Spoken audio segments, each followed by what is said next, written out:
श्रुतिलिपि को पुणी स्वागत। आज आम पाखरे किछि माने बहुत आश्चर्य कला भली तथ्य अछि। गोटे असाधारण जीवन यापन विषय आमे वृंदावन रे जमुना कूल रे रहुथिबा जणे साधुंक विषय आज गभीर भावे जानिबाकू चेष्टा करिबा। नमस्कार।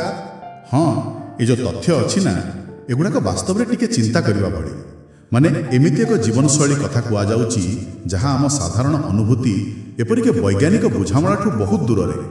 महाराज जी नामर जने साधु अछंती और जहाँ विवरणी मिली से लगुच से वर्ष वर्ष धरी बिना खाद्य और जल अछंती। पूरा अविश्वसनीय लगुछि।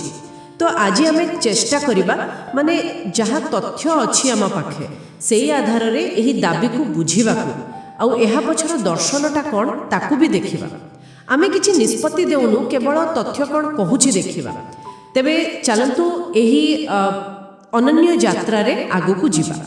अच्छा, प्रथमे से जगह कथा कहिबा। वृंदावन यमुना कूल ए स्थान गुड़िकर तो निजर गोटे आध्यात्मिकता अछि आ उत्सरे अछि जे महाराज जी गोटे बरगछ तले रहुछंती।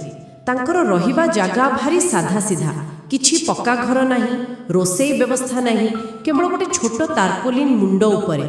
एमिति भी कुहा जायछि जे से निजे सेठी गछ लगेई जागाटाको सुंदर करिछंती। हाँ, यही सरलता निजे गोटे बड़ कथा कहूँ। एटा है सांसारिक जिनिस प्रति पूरापूरी अनासक्ति। जमती तांकर गोटे कथा भी अच्छी उत्सरे कोठाबाड़ी रे कौन करिवे, एटा खाली अभाव नुह एक सचेतन निष्पत्ति भली लगुଛି। अच्छा, आउ ए परिप्रेक्षी आसुछि सेई मुख्य कथाटा जा सबुठु आश्चर्यजनक। जेमिति कि आम पाखरे जो तथ्य अछि तांकु जेतेबेले पचारा गला से कहिले 9 वर्ष हैला से किछि खाद्य खाइलांती आ पाखापाखि 2 वर्ष हैला पानी भी पी नाहांती। एटा तो पूरापूरी मानव शरीर विज्ञान को चैलेंज कला भली कथा। केमिति संभव एमिति? एहा पछरे कोन कारण दिया जायछि उत्सरे किछि अछि? हाँ, देखंतु जेतेबेले ई असंभव लागुथिबा कथा विषय तांको पचरा जायथिला से किछि वैज्ञानिक कारण देई नाहांती जहा उत्सरे लेखा अछि, बरं से एहार पूरा श्रेय दैछंती तांको गुरु हरिदास जी महाराजंको कृपा को। एटा हैला आम भारतीय परंपरा रे जो गुरु शिष्य संपर्कर गभीरता तार गोटे उदाहरण। गुरुंको कृपा यह तो एक आध्यात्मिक विश्वास, किंतु तांको गुरुंको विषय रे आउ किछि जणा अछि कि माने इति बड़ कथा पछरे किछि शक्तिशाली प्रेरणा तो थिबो। हाँ, उत्सरे तांको गुरु हरिदास जी महाराजंकु जणे बहुत बड़ सिद्ध पुरुष बोली कुहा जायछि। कुहा जाय जे तांको पाखरे कोरे अलौकिक शक्ति थिला, माने से चाहिले वर्षा करि देउथिले, एमिति कि दिव्य शक्ति रे दीप भी जळै पारुथिले। तो एही बोली जणे शक्तिशाली गुरुंको परंपरा ही महाराज जींको पई एही कठोर तपस्यार मूल आधार बोली से मानते। यह एक विश्वास प्रणाली जोठी गुरुंको शक्ति शिष्य भितरे काम करे। यह तो गला आध्यात्मिक विश्वास कथा, किंतु यार किछि दार्शनिक व्याख्या से किछि देइचंती कि माने शरीर बिना खाद्य पानी रे केमती चलिबो ए विषय रे तांकर निजर किछि धारणा। हाँ, से गोटे दार्शनिक व्याख्या भी देइचंती जहाँ आम प्राचीन भारतीय चिंतन उपरे पर्यवेसित। तांको मतरे आम मनीष शरीर पंचमहाभूत रे तैयारी, वायु, अग्नि, पृथ्वी, आकाश आउ जल। एही पांचटी तत्वर प्रतीकात्मक अर्थ भी अछि पारा। जेमती पृथ्वी कठिनता, जल तरलता, अग्नि हेला ताप बा परिवर्तन, वायु गति आउ आकाश हेला शून्यता बा स्थान। अच्छा, तेबे पंचभूत सहित खाद्य न खाइबार कोन संपर्क रहिला? तांको विश्वास अनुसारे जेतेबेले जणे साधक एही पंचभूत उपरे निजर चेतना आउ अभ्यास द्वारा पूरा नियंत्रण आनी पारे, सेतेबेले प्रकृत आत्मनियंत्रण आसे।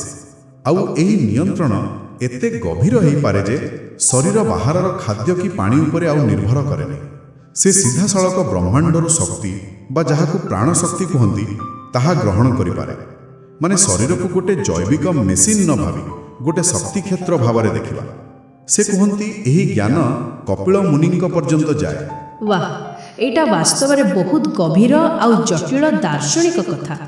ताहले एमिति एक जीवन जहाँ बाहर को बोधे स्थिर लागि पारे, सेथिरे कोन किछि दैनंदिन काम भी अछि, किछि निर्दिष्ट कार्यक्रम?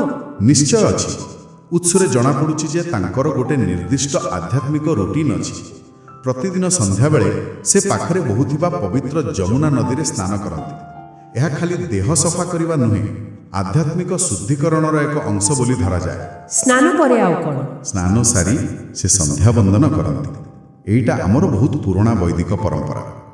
ସୂର୍ଯ୍ୟାସ୍ତ ସମୟରେ ସୂର୍ଯ୍ୟଙ୍କୁ ଜଳ ଅର୍ପଣ କରିବା, ମନ୍ତ୍ର ପଢ଼ିବା, ଏମିତି ଏଇଟା ପ୍ରକୃତିର ନିୟମ ସହିତ ନିଜକୁ ଯୋଡ଼ିବାର ଗୋଟେ ପ୍ରକ୍ରିୟା। ଆଉ ଗୋଟେ କଥା ଲେଖା ଥିଲା, ତିଲକ ବନ୍ଧନ। ଏଇଟା କ'ଣ?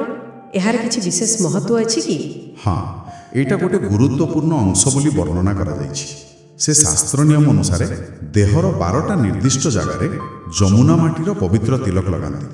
ତାଙ୍କ କହିବା କଥା, ଏଇଟା ଖାଲି ଗୋଟେ ବାହାର ଚିହ୍ନ ନୁହେଁ, ବରଂ ଏହା ଦେହ ଭିତରର ଅଲଗା ଅଲଗା ଶକ୍ତି କେନ୍ଦ୍ରକୁ ଜାଗ୍ରତ କରେ ଆଉ ଦିବ୍ୟ ଶକ୍ତି ସହିତ ସଂଯୋଗ ସ୍ଥାପନ କରିବାରେ ସାହାଯ୍ୟ କରେ।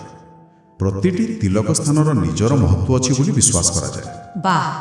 ଏହା ଛଡ଼ା ତାଙ୍କ ଆଶ୍ରମରେ ମାନେ ସେଇ ଜାଗାରେ ଆଉ କ'ଣ ଦେଖିବାକୁ ମିଳେ? ତାଙ୍କର ସେଇ ସରଳ ଜାଗା ପାଖରେ ଭୋଳେ ବାବା ମାନେ ଶିବଙ୍କର ଆଉ ଗିରିରାଜ ମହାରାଜ ମାନେ ଗୋବର୍ଦ୍ଧନ ପର୍ବତର ପ୍ରତୀକ ଭାବେ ଶିଳା, ସେମାନଙ୍କର ଛୋଟ ଛୋଟ ମୂର୍ତ୍ତି ବା ପ୍ରତୀକ ରଖାଯାଇଛି। ସେ ସେଗୁଡ଼ିକର ଯତ୍ନ ବି ନିଅନ୍ତି। ଏଥିରୁ ଜଣାପଡ଼ୁଛି କଠୋର ତପସ୍ୟା ସାଙ୍ଗକୁ ଭକ୍ତିଭାବ ବି ତାଙ୍କ ସାଧନାର ଗୋଟେ ମୁଖ୍ୟ ଅଂଶ। ବୁଝିଲି। ଏବେ ତାଙ୍କର ମୂଳ ଶିକ୍ଷା କ'ଣ କିମ୍ବା ଦର୍ଶନ, ସେ ବିଷୟରେ ଟିକେ କଥା ହେବା। ଅନାସକ୍ତି ତ ଗୋଟେ ମୁଖ୍ୟ କଥା ହେଲା, ଆଉ କ'ଣ ଉପରେ ସେ ଜୋର ଦିଅନ୍ତି? ଦେଖନ୍ତୁ, ଖାଇବାକୁ ନେଇ ତାଙ୍କର ଗୋଟେ ସ୍ପଷ୍ଟ କଥା ଅଛି। ସେ ବୃଥା ଭୋଜନ ମାନେ ଯେଉଁ ଖାଦ୍ୟ ଭଗବାନଙ୍କୁ ଦିଆଯାଇନି ସେଇଟା ଖାଇବାକୁ ମନା କରନ୍ତି।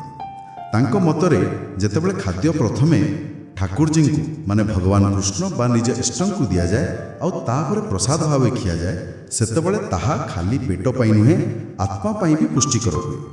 ବିନା ଅର୍ପଣରେ ଖାଇବା କେବଳ ଶାରୀରିକ ଭୋକ ମାରିବ, କିନ୍ତୁ ଆଧ୍ୟାତ୍ମିକ ଦୃଷ୍ଟିରୁ ତାର କିଛି ମୂଲ୍ୟ ନାହିଁ, ବୃଥା।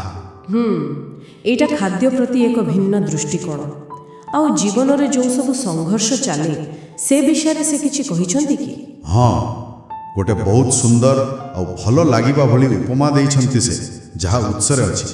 ସେ କହନ୍ତି, ଆମ ମଣିଷ ଦେହଟା ହେଉଛି ଗୋଟେ ଯୁଦ୍ଧ କ୍ଷେତ୍ର, ଠିକ୍ କୁରୁକ୍ଷେତ୍ର ପରି। ଆଉ ଏଇ ଯୁଦ୍ଧ କ୍ଷେତ୍ରରେ ପାଣ୍ଡବ ମାନେ ଆମ ଭିତରର ଭଲ ଗୁଣ, ଯେମିତି ସତ, ଦୟା, ଜ୍ଞାନ ଏସବୁ, ଆଉ କୌରବ ମାନେ ଆମର ଖରାପ ଗୁଣ, ଯେମିତି ରାଗ, ଲୋଭ, ମୋହ। ଏମାନଙ୍କ ଭିତରେ ସବୁବେଳେ ଲଢ଼େଇ ଚାଲିଛି। ଆଚ୍ଛା, ତେବେ ଏଇ ଲଢ଼େଇରେ ଆମର କାମ କ'ଣ? ଏଇ ଉପମା ଅନୁସାରେ ଅର୍ଜୁନ ହେଲେ ସାଧକ, ମାନେ ଆମେ ନିଜେ ଜୀବାତ୍ମା, ଆଉ ଭଗବାନ କୃଷ୍ଣ ହେଲେ ଆମ ଭିତର ସେଇ ଦିବ୍ୟ ଚେତନା ବା ଅନ୍ତର୍ଯାମୀ, ଯିଏ ବାଟ ଦେଖାନ୍ତି। ତେଣୁ ସାଧକର କାମ ହେଲା ଏହି ଦିବ୍ୟ ବାଟ ଦେଖା କଥା ଶୁଣି ଖରାପ ଗୁଣ ରୂପୀ କୌରବଙ୍କ ଉପରେ ଭଗ ଗୁଣ ରୂପୀ ପାଣ୍ଡବଙ୍କୁ ଜିତେଇବା। ଏକ ପ୍ରକାରରେ ଏଇଟା ଭଗବତ ଗୀତାର ମୂଳ କଥାକୁ ବହୁତ ସରଳ ଭାବରେ କହିବା ଭଳି ଜୀବନ ହେଲା ଏକ ଭିତରର ଲଢ଼େଇ, ଆଉ ନିଜକୁ ଜିତିବା ହିଁ ପ୍ରକୃତ ଜିତିବା। ଏଇଟା ବାସ୍ତବରେ ବହୁତ ଶକ୍ତିଶାଳୀ କଥାଟିଏ। ଆଉ ଗୋଟେ ବିଷୟରେ ସେ ବହୁତ ଗୁରୁତ୍ୱ ଦେଇଥିବା କୁହାଯାଏ, ପିତାମାତାଙ୍କର ସେବା। ଏ ବାବଦରେ ତାଙ୍କର କ'ଣ ମତ? ହଁ, ଏଇଟା ତାଙ୍କ ଶିକ୍ଷାର ଗୋଟେ ମୁଖ୍ୟ ଆଧାର କହିଲେ ଚଳେ। ତାଙ୍କର ଗୋଟେ କଥା ଲେଖା ଅଛି, ଯିଏ ନିଜ ବାପା ମାଙ୍କ ସେବା କରେ ତାଠୁ ବଡ଼ ଆଉ କେହି ନାହିଁ। ଏହାକୁ ବୁଝାଇବା ପାଇଁ ସେ ଭଗବାନ ଗଣେଶଙ୍କର ଉଦାହରଣ ଦିଅନ୍ତି।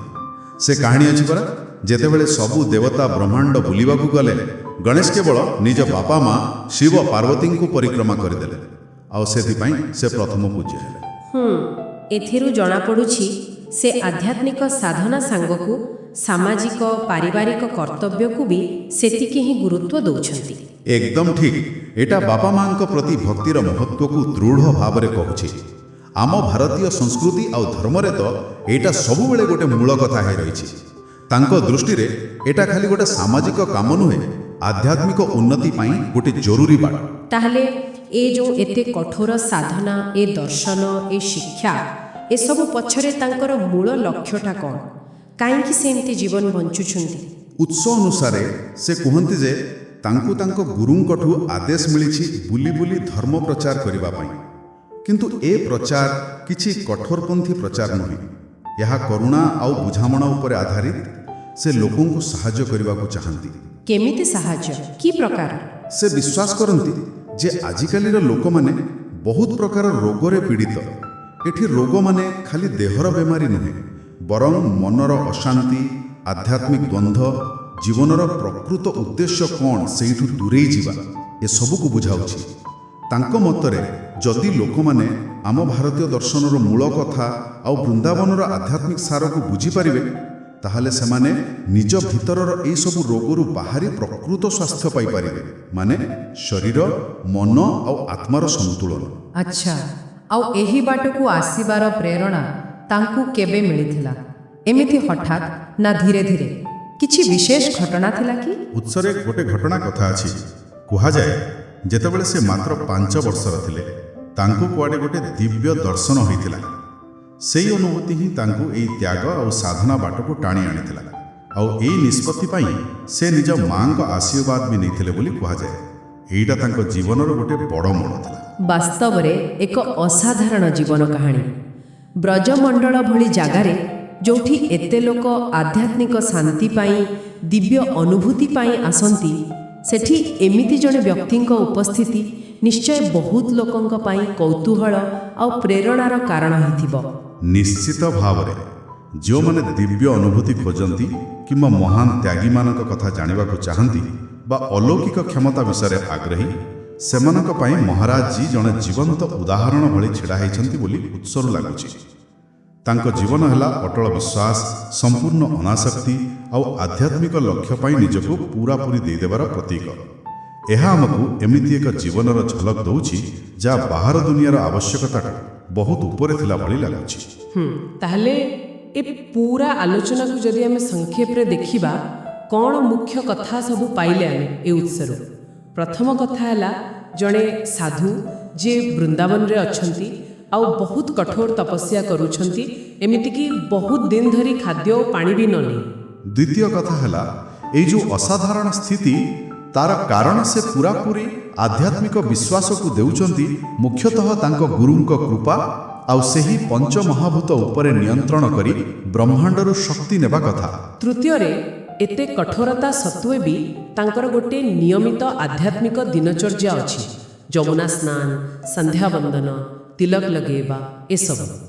ଆଉ ଚତୁର୍ଥରେ, ତାଙ୍କର ମୂଳ ଦର୍ଶନ ହେଲା ଅନାସକ୍ତି, ଭଗବାନଙ୍କୁ ଦେଇ ଖାଇବା ପ୍ରସାଦ, ଭିତରର ଲଢ଼େଇରେ ଜିତିବା, ପାଣ୍ଡବ କୌରବ କଥା, ଆଉ ବାପା ମାଙ୍କ ସେବାର ମହତ୍ଵ। ହଁ, ଏସବୁ ମିଶି ଗୋଟେ ଏମିତି ଚିତ୍ର ଦେଉଛି ଯାହା ବହୁତ ଆଶ୍ଚର୍ଯ୍ୟଜନକ ଆଉ ଆମ ସାଧାରଣ ଧାରଣାଠୁ ବହୁତ ଅଲଗା। ଏହି ବିବରଣୀ ଶରୀର, ମନ ଆଉ ଆଧ୍ୟାତ୍ମିକ ଶକ୍ତି ଭିତରେ କିଭଳି ସମ୍ପର୍କ ଥାଇପାରେ ସେ ବିଷୟରେ ବହୁତ ଗଭୀର ପ୍ରଶ୍ନ ସୃଷ୍ଟି କରୁଛି। ତାଙ୍କ ଜୀବନଶୈଳୀ ଆଉ ଦର୍ଶନ ଯେମିତି ଉତ୍ସରେ ଦିଆଯାଇଛି, ତାହା ଆମ ଆଧୁନିକ ବିଜ୍ଞାନ, ବିଶେଷ କରି ମେଡିକାଲ ସାଇନ୍ସର ଯେଉଁ ସୀମା ଅଛି ତାକୁ ଚ୍ୟାଲେଞ୍ଜ କଲା ଭଳି ଲାଗୁଛି। ଏହା ଆମକୁ ମଣିଷ ଶରୀରର ସମ୍ଭାବନା ଆଉ ଚେତନାର ଶକ୍ତି ବିଷୟରେ ପୁଣି ଥରେ ଭାବିବାକୁ ବାଧ୍ୟ କରୁଛି। ବାସ୍ତବରେ ଏହି ଆଲୋଚନା ଶେଷରେ ମନରେ କିଛି ଗଭୀର ପ୍ରଶ୍ନ ଛାଡ଼ି ଦେଇଯାଉଛି। ଏଇଟା କିଛି ଶେଷ କଥା ନୁହେଁ, ବରଂ ଚିନ୍ତା କରିବା ପାଇଁ ଗୋଟେ ଆରମ୍ଭ। ପ୍ରକୃତରେ ଏକଥା ଶୁଣିଲା ପରେ ସ୍ୱାଭାବିକ ଭାବେ ମନକୁ ଆସେ ଆମ ମଣିଷ ଶରୀରର ସହିବା ଶକ୍ତି ଆଉ ନିଜକୁ ପରିସ୍ଥିତି ସହ ଖାପ ଖୁଆଇବାର କ୍ଷମତା, ତାର ପ୍ରକୃତ ସୀମା କେତେ। ଆମେ ଏଯାଏଁ ଯାହା ଜାଣିଛେ ସେଇଟା କ'ଣ ସବୁକିଛି?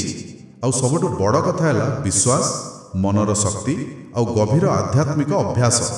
ଏସବୁ କେତେ ଦୂର ଆମର ମୂଳ ଶାରୀରିକ ଆବଶ୍ୟକତାକୁ ପ୍ରଭାବିତ କରିପାରେ କିମ୍ବା ହୁଏତ ଯେମିତି ଏଠି ଦାବି କରାଯାଉଛି ତାକୁ ପାର କରିଯାଇପାରେ।